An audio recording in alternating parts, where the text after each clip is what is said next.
Imagine rocketing from a high school hallway to a billion-view dance craze, only to hear a judge declare 30 years in prison. before your 28th birthday.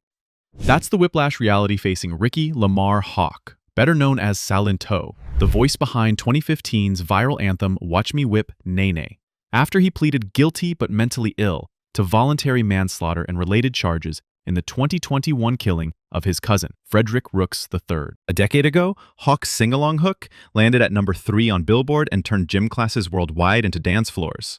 Today, he begins a 30-year sentence, while relatives argue the punishment is still too light. And as we'll see, the warning signs, speeding arrests, domestic disputes, and a very public fight with mental demons flashed long before the gunshots rang out on that January night.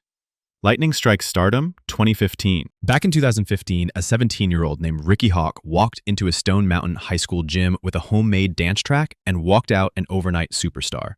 Within weeks, the world was whipping and nae-naeing to Watch Me, a 2-minute earworm that shot to number 3 on the Billboard Hot 100 and parked there for 6 non-consecutive weeks.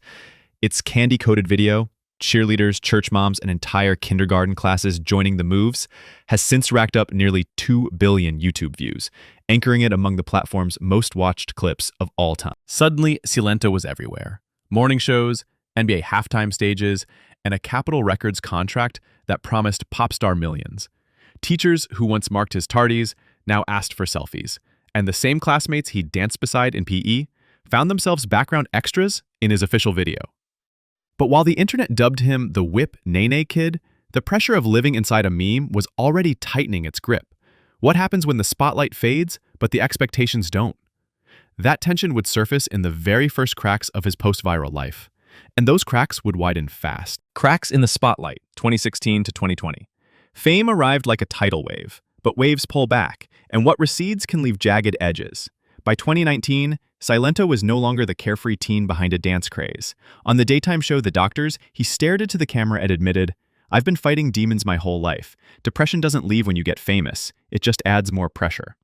Friends say the spotlight amplified every shadow. Studio sessions stretched into sleepless nights. Manic Instagram rants popped up and vanished. And those closest to him whispered about abrupt mood swings. Then came a chilling revelation. According to his publicist, the rapper tried to end his life in 2020 after a series of mental health crises. Industry insiders rumored major labels were quietly debating whether to shelve his project altogether, fearing unpredictable behavior. Meanwhile, Silento, now 22 and thousands of miles from the high school hallway where it all started, was searching for footing he no longer felt beneath him. But the cracks soon became chasms.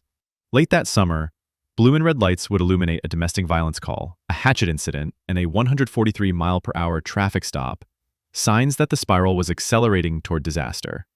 And what happened next would shock even those who saw the warning signs. A rapid legal spiral, August through October 2020. The first blue and red flash came on 28th of August 2020, when Silento was booked in Santa Ana for an alleged domestic violence incident.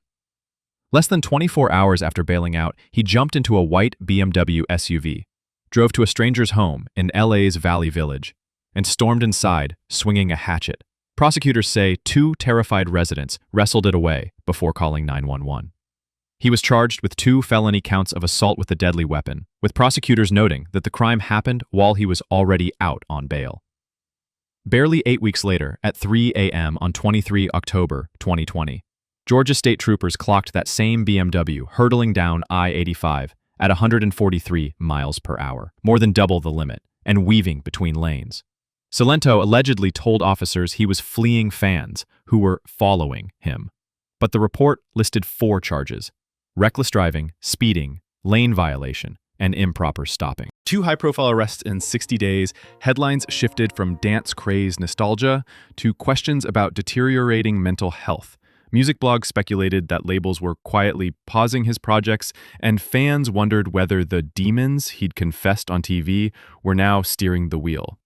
But nobody imagined the next police call would involve a cousin, 10 shell casings, and a confession that ended a life. At 3:37 a.m. on a drizzly January night in Panthersville, Georgia, police followed the echo of gunshots to Deep Shoals Circle, where they found 34-year-old Frederick Rooks sprawled in the street, face and leg riddled with bullets, a tight ring of 10 shell casings glittering nearby. A neighbor's security camera had just captured a white BMW SUV screaming away from the scene. Minutes earlier, relatives say, that same SUV had picked Rooks up for what was supposed to be a quick ride with his younger cousin, Ricky Lamar Hawk, aka Silent. Detectives traced GPS pings and traffic cams, then matched the recovered casings to a handgun they seized when Hawk was arrested 10 days later. Faced with the forensics, the rapper confessed, telling investigators he pulled the trigger himself. The viral dance prodigy, who had once spun joy across every school pep rally, now stood shackled in an orange jumpsuit, charged with murdering his own blood. Family heartbreak soon collided with courtroom strategy. Prosecutors filed malice murder counts, while defense lawyers prepared a plea built on mental health records. And in that high-stakes negotiation, Silento's fate and the precise definition of justice would hang in the balance. Courtroom chess and the guilty but mentally ill gambit. In the game of life, my mind was the glitch, Silento's lawyers told the jury, unveiling a strategy that hinged on psychiatry rather than sympathy. Instead of risking a malice murder conviction and life without parole, they struck a deal. The rapper would plead guilty, but mentally ill, to voluntary manslaughter, plus 3 lesser counts: aggravated assault, gun possession during a felony, concealing a death. In exchange, prosecutors dropped the most severe felony murder charge. A guilty but mentally ill plea works like a legal remix. The defendant admits the crime, the court acknowledges serious psychological disorders, and the sentence includes mandated treatment behind bars rather than a hospital pass. Silento's file cited documented depression, a 2020 suicide attempt, and what doctors called persistent paranoid episodes. The defense painted a childhood laced with family mental illness, sudden fame amplifying every demon, and a 72-hour psych evaluation that diagnosed bipolar disorder. Prosecutors countered with ballistic forensics, the 10 shell casings, and a taped confession. The clash ended when Judge Courtney L. Johnson accepted the plea on June 11, 2025. Sentence pending, one question echoed through the gallery: how hard would the hammer drop? The 30-year hammer falls June 2025. When the gavel finally struck, the courtroom exhaled. 30 years in state prison, with credit for the 4 years Silent has already served since February 2021, plus compulsory psychiatric care inside Georgia's correctional system. Rooks's brothers and sisters took the podium first, calling the deal a slap and begging the court for life without parole. Judge Johnson weighed the impact statements, but cited the negotiated plea and mental health findings before setting the term. Under Georgia law, Hawk could request parole after 25 years, but only if doctors certify sustained treatment and no public safety risk. Outside, headlines split in 2 directions. Some hailed the ruling as overdue accountability. Others argued it criminalized illness more than intent. Meanwhile, the music industry quietly scrubbed Silento's name from playlists, and mental health advocates pointed to a system that treated crisis only after tragedy. And as hot take hashtags flew, one debate gained volume: was this justice served or a patient abandoned? Up next, Section 7, where rumors, reactions, and the wider mental health conversation collide. Rumors, reactions, and the mental health debate. Within minutes of the sentence, social feeds fractured into 2 camps. One group cheered a hard line on violence. The other argued that the system had caged an unwell man instead of treating him. The split wasn't new. His own publicist had begged fans for positive vibrations and pointed to years of untreated disorders back when the arrest first broke, framing the tragedy as the crash landing of a mind already in freefall. Meanwhile, industry whispers resurfaced. Some major labels had quietly frozen projects as early as 2020 after erratic outbursts and that 143-mile-per-hour police stop. Rumors suggest A&R teams even debated buying out his contract, fearful the next headline would be worse. None of those talks were ever confirmed, but insiders say they underline a larger truth: viral fame can evaporate the moment risk outweighs reward. Then came the victim impact clips. Frederick Rooks' siblings told reporters they'd push for life without parole, insisting 30 years is mercy. Comments exploded under every post, some blaming untreated illness, others calling that argument an excuse. Mental health advocates countered that the plea at least guarantees psychiatric care behind bars, though they warned prison clinics rarely deliver the depth of treatment promised on paper. And so the case that began with a dance craze has morphed into a national argument. Where should society draw the line between punishment and help when a celebrity's breakdown turns lethal? Legacy, lessons, and the final beat. Silent Story now reads like a cautionary loop. One viral track catapulted a teenager to global screens.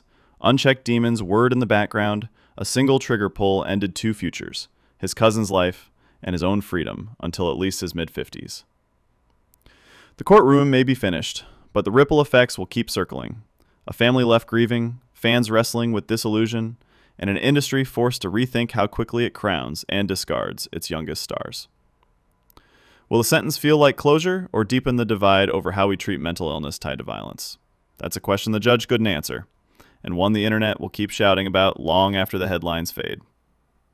What's certain is this: a four-word hook, watch me, whip, nae nae, once defined Silent's rise. Now another four words, 30 years in prison, define his fall.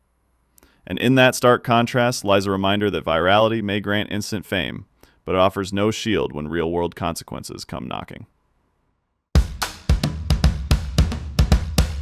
Final beat and call to action. One four-word hook, watch me whip nae nae, launched Silence into the stratosphere. Another four, 30 years in prison, brought him crashing back to earth.